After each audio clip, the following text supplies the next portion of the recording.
Salve, sono Francesco Sodano, vincitore di Acqua di Chef 2020. Ci troviamo oggi in Costiera Amalfitana, a Maiorele esattamente, nel mio ristorante Il Faro di Capodorso, una stella Michelin. Oggi siamo qui per presentare il nostro piatto, un risotto alla pescatora. Gli ingredienti per il nostro piatto sono un grande olio extravergine di oliva, del vino bianco, aglio, limone, prezzemolo, un buon riso qualità Carnaroli e avremo i nostri frutti di mare. In questo caso utilizziamo delle vongole veraci e dei lupini, abbiamo i crostacei che saranno degli scampi e dei gamberi rossi locali e una seppia. La prima cosa che andremo a preparare oggi sarà il nostro olio all'aglio. Taglieremo una testa d'aglio semplicemente a metà, faremo rosolare per pochi minuti in un pentolino con un poco d'olio e lasceremo infondere per tutto il tempo delle nostre preparazioni. Ecco perché è il primo processo che andremo a fare. Passiamo ora ai crostacei, abbiamo gli scampi e i gamberi. Piano piano, accuratamente, cercheremo di lasciare il frutto integro, privandoli dai carapaci.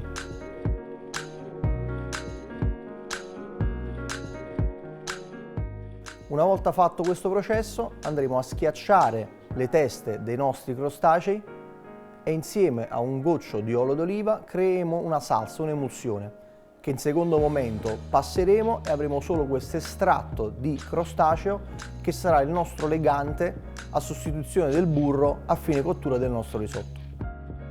Con il resto dei carapaci andremo a fare un brodo. Prendiamo una pentola, versiamo dell'olio, aspettiamo che si intiepidisca, aggiungiamo i nostri carapaci e facciamo rosolare per 5-6 minuti circa, fin quando non otterremo una tostatura bella pronunciata.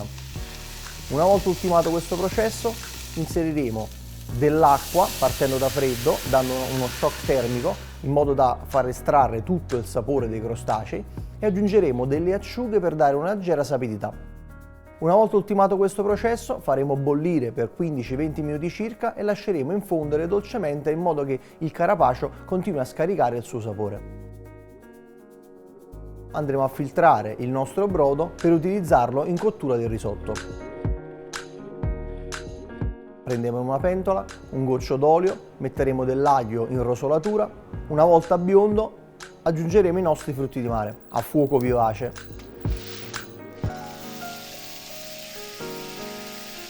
Inizieremo piano piano a vedere che i frutti di mare si iniziano ad aprire, aggiungiamo appena un goccio di vino bianco, un altro poco d'acqua e copriamo. Una volta aperti i nostri frutti di mare, filtreremo l'acqua di cottura che anch'essa ci servirà per la cottura del risotto. Accuratamente li separeremo dal guscio, aggiungendo un goccino d'acqua per evitare che si secchino. Una volta filtrati i due brodi, li andremo ad unificare in un unico brodo, in modo che avremo il nostro brodo con la giusta sapidità data dall'acqua di frutti di mare e il profumo del carapace tostato. Questo brodo accompagnerà tutta la cottura del risotto. Prendiamo la nostra seppia, separeremo appunto il corpo dalla testa.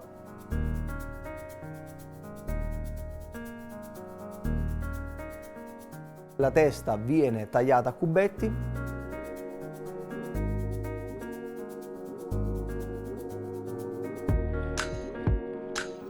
La inseriremo in un fondo con un goccio d'olio. Una volta rosolati per bene, appena un po' di vino e li lasceremo in stand-by per ultimare la cottura insieme al riso. La parte del corpo la taglieremo molto finemente alla julienne e la lasceremo anch'essa cruda, ma in questo caso la marineremo con un goccio di colatura di alici e dell'olio d'oliva. Utilizzeremo i due processi per l'impiattamento del nostro piatto. Ci approcciamo a far partire la nostra base di riso. Una cosa molto importante da sottolineare: il riso va tostato da solo, senza grassi, va scaldato in una maniera non aggressiva. Infatti togliamo dal fuoco facendo il gesto di mantecare, in modo che questo processo non ci va a intaccare gli amidi del risotto. Il risotto arriva alla temperatura giusta, con il nostro brodo tenuto a temperatura andiamo a bagnare il nostro riso.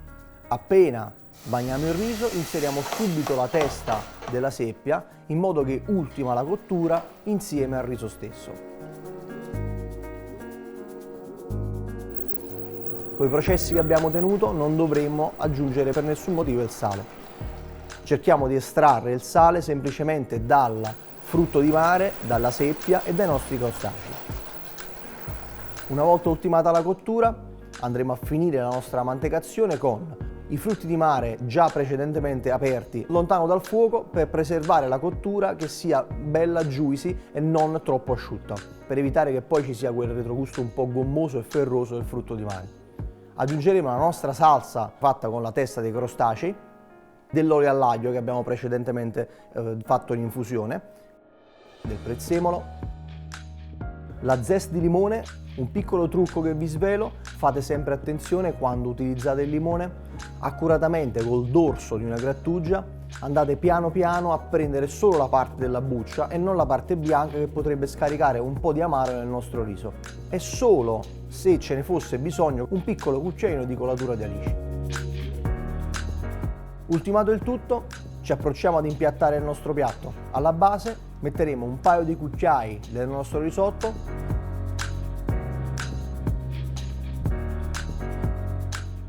con il classico movimento del battito di mani stenderemo il riso su tutta la superficie del piatto. Adesso ci accingeremo piano piano a mettere in primis la seppia, dopo aggiungeremo i nostri scampi,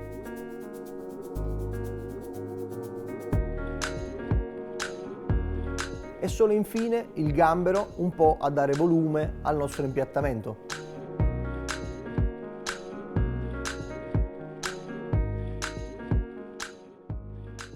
Finalizziamo il tutto con due guarnizioni, del prezzemolo fresco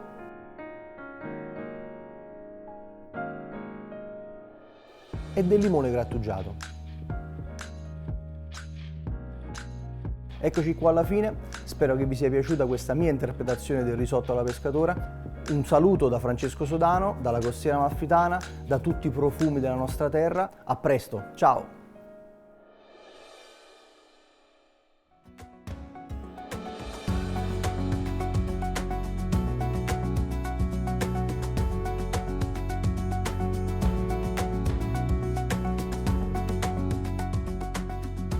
Buongiorno a tutti, sono Giacomo Sacchetto, lo chef del ristorante La Cru a Romagnano, ai piedi della Lessinia, in provincia di Verona. Presenteremo il risotto alla pescatora, ma di lago. Per la mia ricetta abbiamo bisogno di trota, sarde di lago, gamberi di fiume, parmigiano, burro, riso violone nano, aceto di vino bianco, sale, zucchero, limone, pomodori datterino, cipolla e sedano, carote. Partiamo con la nostra ricetta. Come prima preparazione iniziamo dalla trota pescata nel nostro lago di Garda. Oltre a usare il filetto come solitamente succede, useremo anche le parti meno nobili, ovvero tutti gli scarti, diciamo tutte le parature che solitamente vengono buttate. Dopo aver ricavato i due filetti andiamo a tagliare le nostre parature. Ci serviranno per fare un brodo di trota e poi diventerà un'emulsione da mettere sopra il nostro risotto. Questi sono i nostri scarti e le parature. Andiamo a pulire i nostri filetti di trota che poi metteremo a marinare.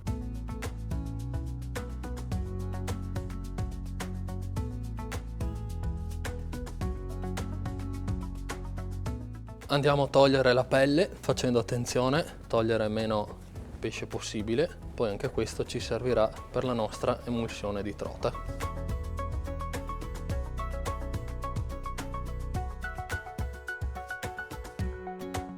Ora abbiamo tutte le nostre parature, le passerò a Mirko che inizierà con il brodo di trota. Abbiamo messo tutte le nostre parature di trota a rosolare con pochissimo olio extravergine di oliva, aggiungiamo della cipolla bianca e del sedano. Rosoliamo un pochino, non troppo. Una volta che la trota e le verdure sono ben rosolate, andiamo ad aggiungere dell'acqua fredda. Una volta che il nostro brodo di trota è formato, lo andiamo a fare ridurre di 3/4. Prendiamo i nostri filetti e li andiamo a marinare con il sale e lo zucchero. Il 10% di sale e il 5% di zucchero per il peso dei filetti. Questi sono 600 grammi, andremo a mettere 60 grammi di sale e 30 grammi di zucchero. Appoggiamo i filetti e ancora sale e lo zucchero, che sarà in minore quantità ovviamente. All'incirca li lasciamo marinare per 40 minuti. Mirko sta sciacquando bene i filetti. Abbiamo fatto questa marinatura per rendere un pochino più soda la carne del pesce e per dare la parte salina al pesce di lago che solitamente non ha. Andiamo a cubettare la nostra trota, a formare dei cubi che ci serviranno poi al momento dell'impiattamento per il riso. I restanti filetti di trota si possono mantenere in frigo sottovuoto o anche sott'olio per qualche giorno o altrimenti procedere con l'abbattimento. Andiamo a posizionare i nostri cubetti di trota in un vassoietto che poi li faremo intiepidire sotto una salamandra, ma voi lo potete fare comodamente anche nel forno di casa. Prendiamo le nostre verdure, carote, sedano e cipolla e andiamo a fare il nostro brodo vegetale molto leggero. Andiamo a fare bollire il nostro brodo per circa 30 minuti, dopodiché sarà pronto per cuocere il nostro risotto. Procediamo con il nostro chutney di pomodoro datterino che servirà per mantecare, per dare questa nota leggermente dolciastra e acida al nostro risotto. Abbiamo i nostri pomodori datterino che abbiamo tritato al coltello, lo zucchero e l'aceto di vino bianco. Andremo a caramellare lo zucchero. Una volta che lo zucchero è caramellato, aggiungiamo i pomodori datterino, bagniamo con aceto di vino bianco,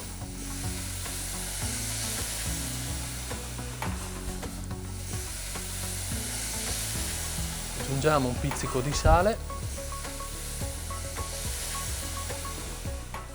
andiamo ad aggiungere un goccino di brodo vegetale per far finire la cottura ai pomodori. Deve essere acido e dolce. Adesso che il chutney è ben asciutto, lo andiamo a tenere a parte e ci servirà poi quando andremo a mantecare il risotto. Mentre Mirko procede con le preparazioni della nostra ricetta, io vado a tagliare i gamberi di fiume che abbiamo fatto sbollentare per all'incirca un minuto in acqua e poi raffreddati subito in acqua e ghiaccio. Abbiamo tolto il carapace. Li andiamo a tagliare e anche questi li teniamo a parte e li metteremo in mantecatura nel nostro risotto.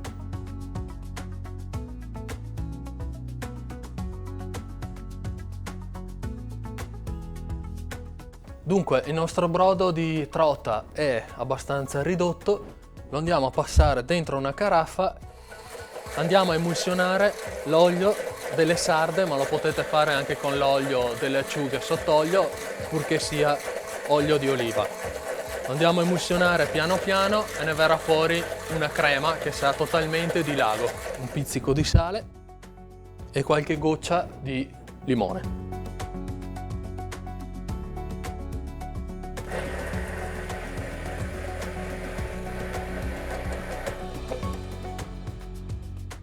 La nostra emulsione di brodo di trota è pronta, la andiamo a mettere in una tasca da pasticceria e poi la andremo a posizionare in frigo finché arriverà il momento dell'impiattamento.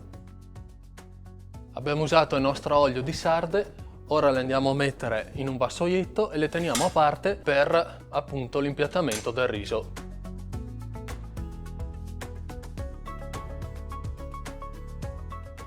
Il nostro brodo vegetale leggero è caldo, quasi bollente. Per non andare a spaccare i frammenti del riso, il riso è già essiccato in riseria, andiamo ad aggiungere il riso già al brodo vegetale caldo.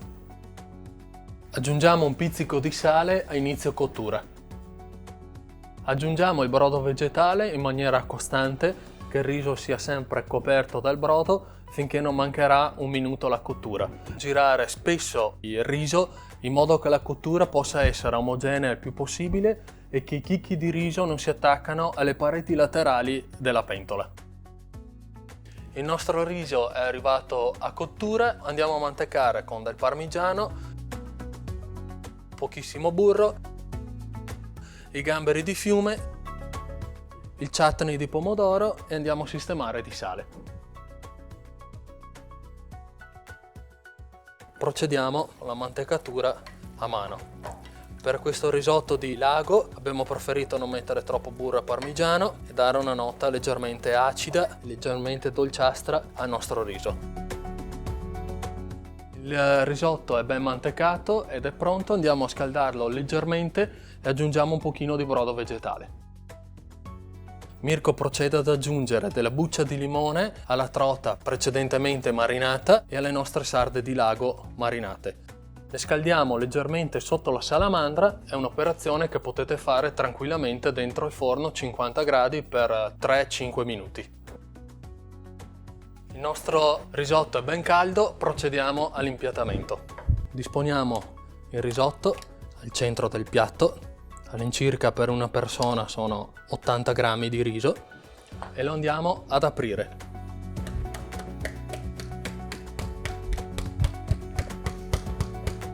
Come vedete la forma è circolare, andiamo a disporre le sarde, la nostra trota.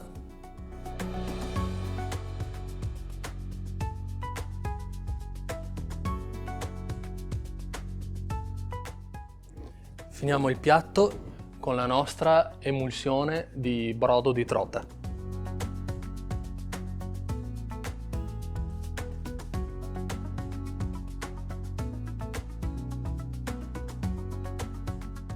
Questo è il nostro risotto alla pescatora di lago. Risotto mantecato con gamberi di fiume, chutney di pomodoro, trota e sarde marinate. Spero possiate provare questa ricetta da casa e un caro saluto da me e da Mirko. Vi aspettiamo al ristorante La Cru quando si potrà.